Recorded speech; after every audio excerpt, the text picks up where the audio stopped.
From the Lower Colorado River Authority, this is Wavelength.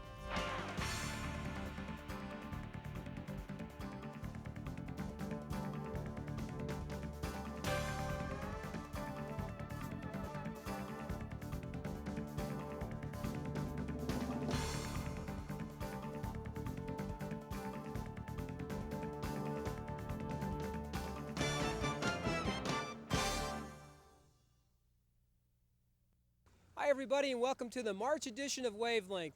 Well, today is February 19th, 1995, and on February 19th, 1935, exactly 60 years ago, LCRA's very first board of directors held their very first meeting. Now, this is a very historic occasion for the LCRA, and hundreds of people have gathered here at the LCRA main office complex for this very special celebration. And our show this month is dedicated to the 60th anniversary of this organization. It was a day in which history was remembered and made as people from throughout LCRA's past assembled to say happy birthday. The guest list included 3 former general managers, congressmen, scores of retirees and customers, and many employees. The event offered everyone with an opportunity to peer into the history of the agency and to re-explore the development of Central Texas. Buchanan certainly looked familiar. I used to drive over and watch that, and the arch construction. I remember my father talking about how great that was. It was something relatively new in dam construction then, and it would withhold a lot more pressure than any other kind of a dam. So. Now, there weren't too many dams being built in Brenham and LaGrange and that area, but what do you find interesting looking over the old photographs? Oh, just the wreckage that the Colorado could do before it was dammed, I guess. I can remember my father-in-law talking about being at UT in 1935 and the flood and how the Colorado just spread out all over South Austin. Yeah. Well, LaGrange sort of had its fair share of floods. Any memories come back from looking at the photographs? Well, no, not for me, because I'm not a native of Fayette County, but I have heard many stories about what the Colorado used to do before the dams were built and before we were able to control the river. People are still talking about the time that the courthouse was flooded, and it's hard to believe, especially when you look at, compare those memories to what happened in 1991 and how well we were able to control the flood downstream. I relate to the tub and the scrubbing because not here really, but in West Virginia my mother had the 2 tubs, a rinse tub, and the wooden wringer that you had to turn. And there were opportunities to meet history face to face and hear stories about those early days from legends like Sim Gideon. Are you proud of this company? Oh yeah, I think it's wonderful. I think it's done a great job, and I guess the proudest thing I am is that I kept the LCRA out of the South Texas project and saved them a few $100 million. Well, I guess we owe you some change then. Yeah. Thank you. It was just recently that this film footage was located in a storage room at the agency. Although the filmmaker's name is unknown, what was captured is a wonderful treasure of the construction of Buchanan Dam, the flood of 1936, and the day dignitaries from Washington toured the construction of Buchanan Dam. As part of the 60th celebration, this rare film was turned over to historians to ensure it will be around for another 60 years. At the Center for American History, we are delighted to have this film, and it will fit in quite well with other materials we have there, including the papers of James P. Buchanan himself, so it will be right at home there. About this time, 60 years ago, the first board of directors of the LCRA had their first board meeting at the courthouse in Travis County. They didn't have a facility to meet in. They were starting out with, as the chair said a minute ago, with a $5,000 loan from the state of Texas, which R.A. Luxing will tell you we did repay. And from there, we built a series of dams and a series of power plants that today are the backbone of what is, we think, one of the better utility companies and river authorities in this country. The celebration also offered a chance for people to see old friends. Here in the boardroom, we've stumbled across quite an elite crowd of former employees. Now, we're just going to find out who's here today. So tell me who you are. I'm Dowdy Miller, And how many years? 37. Is that right? You want to say happy birthday to LCRA? Well, certainly happy birthday to anybody that's young as 60. One of the best parts of an event like this is getting people who have been connected with the LCRA over the years to share their stories. I'm standing here with Mr. R.A. Luxinger, who really spans the history of this agency. Mr. Luxinger, you started out while Buchanan Dam was still being constructed. And when we first took it over in July of '36 and started work on it. LCRA started work on it 1st of July. Tell me about what it was like on that job. Well, it was a big job spread out over the river down there, across the river.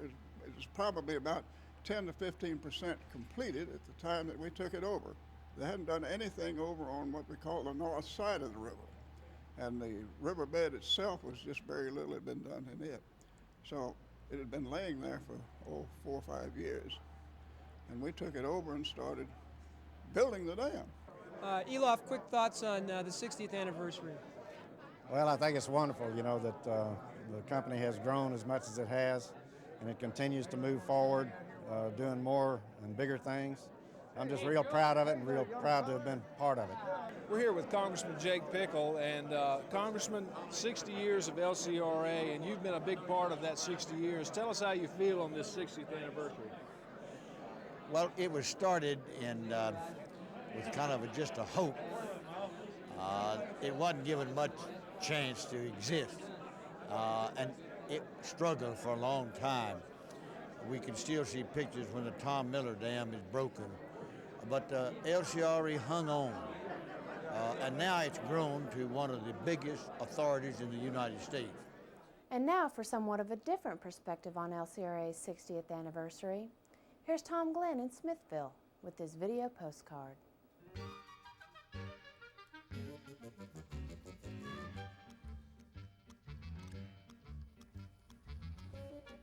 Good day. Greetings from Smithville. It's just another beautiful day here in the Ville. I mean, things don't get any better than this. Of course, we're all pretty excited around Smithville, LCRA having its 60th birthday. I've always wondered what it'd be like to be 60 years old. Of course, age is kind of a relative thing. Dog years, LCRA would be 420 years old. In geological time, I guess 60 years would have to be measured in nanoseconds. Of course, in human terms, 60 years, some people say is middle age. Of course, I don't know if I agree with that. I mean, how many people you know it's 120 years old? In corporate time, though, I think LCRA is just in young adulthood. It's had a good upbringing, it's done its homework, it's prepared itself well, and I think it's in a great position to meet the challenges of the 21st century. I mean, LCRA's truly got the power to make a difference. So from all of us here at Smithville, happy birthday, LCRA. Well, this is the old Supreme Commander. I better get back to work saying that, you know, the good Lord, He made us each with two ends, one to sit on and one to think with. And primarily our success is going to be dependent on which one of those we use the most. I think it's heads you win. Well, we'll catch you next time.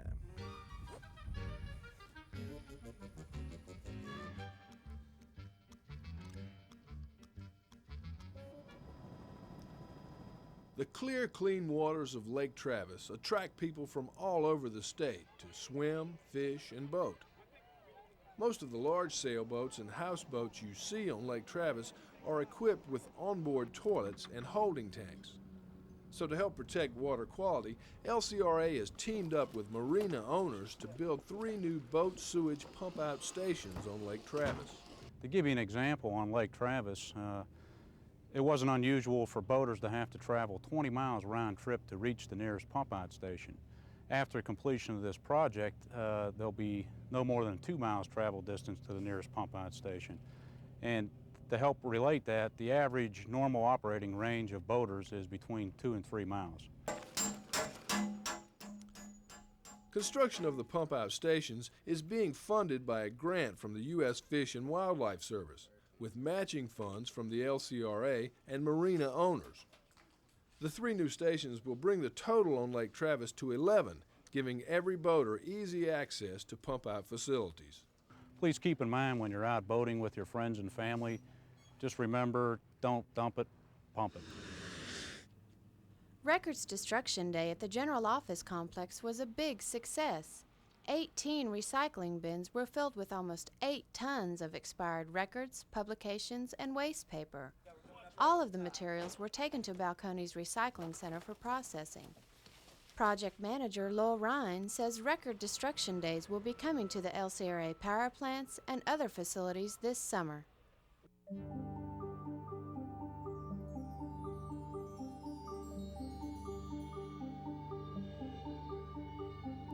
Amidst all of the other things that the first board had to deal with, they established the very first seal for the agency. On March 26, 1935, Director Ralph Yarborough made a motion to pay the Maverick Clark Company $17.50 for their design of the agency seal. In Section 3 of the LCRA's bylaws, the board described what the seal meant. Such seal to be formed of 2 circles, one within the other, with the words Lower Colorado River Authority between the circles, and with a 5-pointed star and with symbols representing generation of power, generation of light, forestation reclamation, and conservation of fish life, which seal shall become known as the official seal of the Lower Colorado River Authority, and which seal shall be kept by the Secretary in the main offices of the district. Well, to find out a little bit more about the history of the LCRA seals and logos, we're here in the Archives Department of the agency, and we're going to be talking with our archivist, Brenda Gunn. Brenda, thank you very much for spending some time. Tell us a little bit about where we've come from that original seal and where we are today, some of the different logos and seals that LCRA has had that you've been able to find. All right, well, here's the original seal, incorporating the 5 lines of business in graphic form. And about 1950, we moved from this original to our second seal, which went from a circle to a rectangle, took the graphic images out and put in flood control, water, soil conservation, low-cost power. We stayed, and this was in 1950, June 1950. We stayed with that seal till about 1975. Not a lot of change here. We took the state of Texas out, and we took soil and conservation out. We're just flood control, water, and electricity here. That stayed with us until about 1980, as best as I can tell. And we're going back to a circular, and we're going for a more official state agency look here. I believe that one was designed by Joe Irvin. Yes, it was. Okay, and that lasted till? Lasted till Mark Rose came along, and we have the LCRA power to make a difference, about 1990. Great. And so this is what we're working with today. Are you finding it easy to track down these things, or are they hidden in little nooks and crannies? They're hidden pretty well, so the hunt is fun. It's definitely a hunt, but it's a lot of fun to do. Good. Well, thanks for visiting with us about the history of LCRA seals and logos.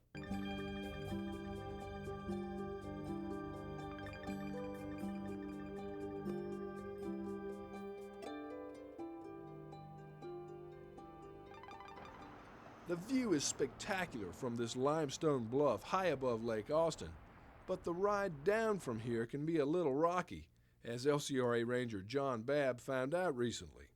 Babb and fellow Ranger Kenneth Poe participated in this high-angle rescue training sponsored by the Travis County Parks Department. Some teams don't rig the basket to come up either way, but you'll find yourself in a situation where if you practice coming up and going down all the time vertically, you know that there's going to be a situation where you need to come up horizontally. This way we have the flexibility.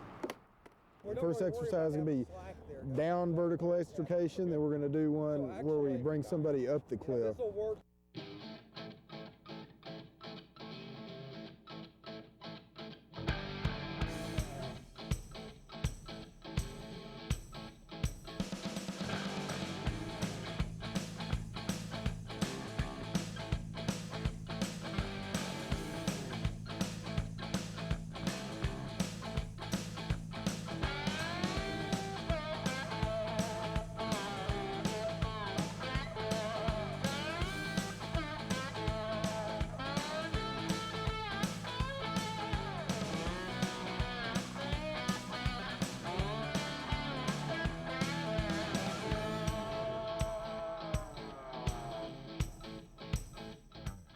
was good. They did a good job. Somebody up? Smooth. If I'd have been an attraction display, I'd have been cussing, but otherwise it worked out great. I can't wait to try it on the outside of the basket.